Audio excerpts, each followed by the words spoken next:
All right, guys, we made it to our last video of day 7. So let's sort of wrap up today. We're continuing to look at Socrates, who has introduced these big idea. It's a big idea of Plato's, which is there are two forces in here. One of them wants pleasure, and one of them knows right from wrong, good from bad, and wants the best. And I use the example of going to a restaurant, right? You go to a restaurant, and part of you demands pleasure. That part of you wants cake for lunch. The other part of you knows what's best and wants salad. Now we're in psychology territory here. So what's happening is that if you know Sigmund Freud, if you've ever taken a psychology class, what you're looking at is this is what Sigmund Freud, the pleasure part of your desire for pleasure, Sigmund Freud calls the id. And your desire to do what is correct, what is best for you, what is healthy, Sigmund Freud calls the superego. These two forces are in your brain, and where are you? You're caught in the middle. You are the ego. That is who you are, and you're between these two forces: the sort of desire for pleasure and the desire for to do what's right. So Socrates says love is a desire. And the question is, what kind of desire is it? Is it a desire for pleasure, or is it a desire for what is best? And this is tricky stuff. So this is you see that I hope you can see this is a much better speech than Lysias is already, because he's already basically invented major psychological principles. I think Freud, a lot of what Sigmund Freud and psychology stuff is coming out of this.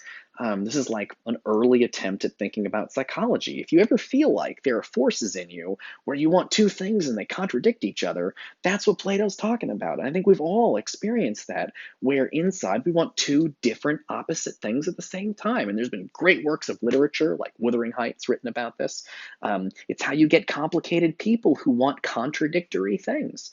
And I'm sure you've dealt with people who are struggling with wanting contradictory things, right? They want drugs.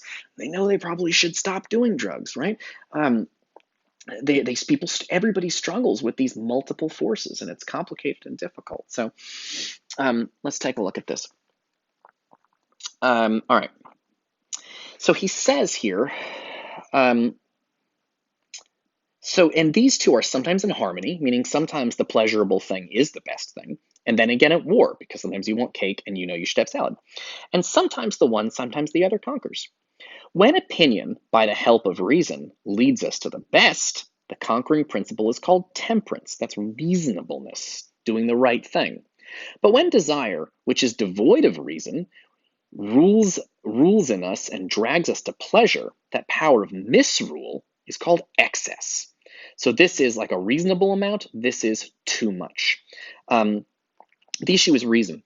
Reason is your brain, your logical sense. So he says, listen, people want things. But when they want things and they use their brain at the same time, then you're going to get what's called temperance, which is like reasonable things. If your temperance is like reasonable desires. He says, but if you remove your brain, if you don't listen to brain, if you only listen to your desire for pleasure and ignore your brain, you get excess. And that's bad. One of them is the excess is bad for you. Temperance is good for you. So he says, listen, love is a desire. When desire involves the brain also thinking about what's best, it's called temperance and it's good. But when desire overwhelms the brain and takes it over, then when desire shuts the brain down, so you're not thinking about it anymore, you're just doing what you want without thinking about it, that's excess, that's bad. So if you want that cake so bad that you don't care if it's unhealthy for you, you just had cake for lunch, that's not healthy for you. That's excess. But if you can sort of say, well, I want something pleasurable but also healthy, how can I use my brain? And I guess I could have salad, but maybe I can have a little fried chicken on the salad. And that would sort of be like in the middle. That's temperance. So this is what Socrates is talking about in his speech. So he says, now excess has many names and many members and many forms. And many of these forms, when very marked, gives a name neither honorable nor credible to the bearer of the name. So he's going to give a list of excess, things that are excessive, meaning things where desire devoid of reason. That means when you want something, but your brain is not involved. You're just after a pleasure. And he lists off people who do this are bad. And he has a whole bunch of, I told you guys need examples. He's got a pile of examples. The desire of eating, for example, which gets the better of higher reason and other desires, is called gluttony. And he who is possessed by it is called a glutton. The tyrannical desire of drink, which inclines the possessor, uh, of the desire to drink has a name which is too obvious, meaning alcoholic. And there is as little doubt by what name any other appetite of the same family would be called. It would be called the same of that which happens to be illuminant. Don't worry about that word. That's a that's a hard word to find. It's a very old-fashioned word. Don't worry about it. And again, you can see the point here. He's talking about how the excess is always bad. That's his point. Is that when you ignore your brain and just start following, when you ignore reason, you ignore your brain, and you only follow the desire of pleasure, and you ignore this going after what's best, what's good for you, you think bad things happen. Gluttony, alcoholism. And now I think you will perceive the drift of my discourse. But as every spoken word is in a manner plainer than unspoken, I better say further.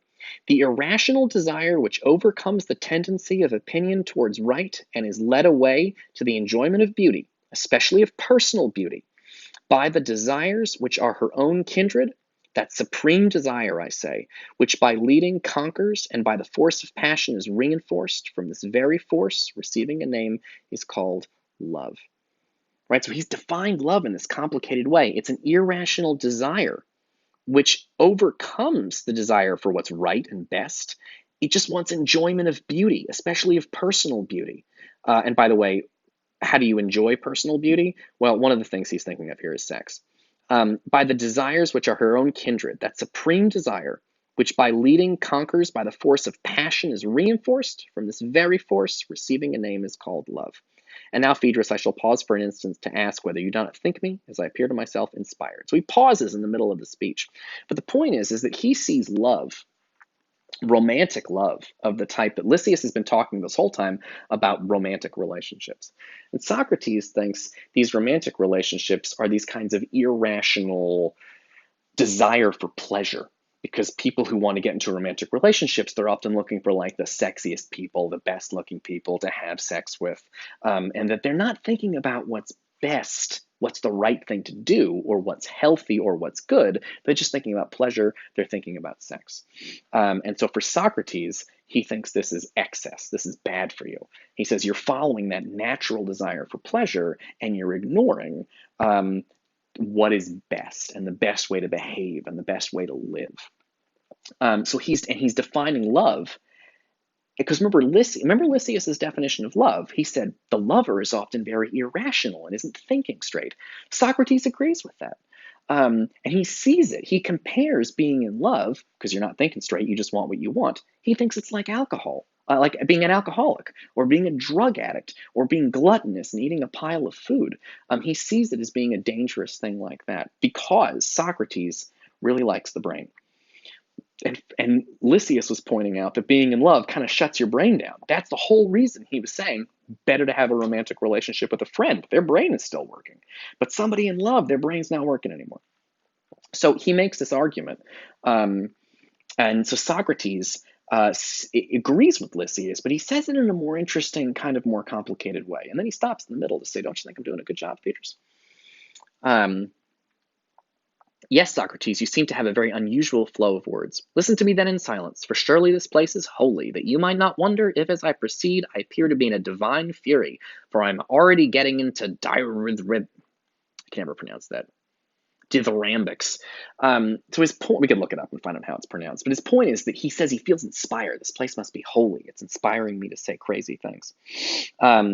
And he says, the responsibility rests with you, but hear what follows and perhaps it may be averted. Maybe we can stop all my craziness.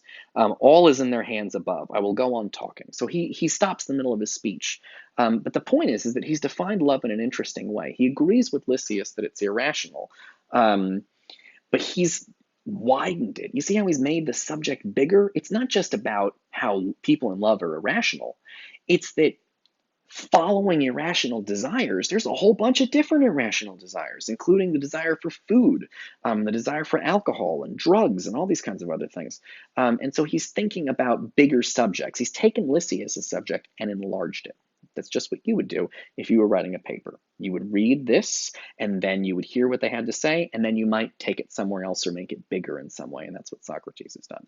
Guys, that ends day 7. So I'm going to stop this for now, and I will pick up in a different shirt, and I will see you guys next time. But be thinking, and is a hot dog a sandwich? Feel free to answer that in the comments and discuss it with reasons and opinions. And also, feel free to grab a quote from Plato and try working with a little bit. Let me know what you agree with, what you disagree with, and why, and give me some examples. All right, cool. I will see you guys next time.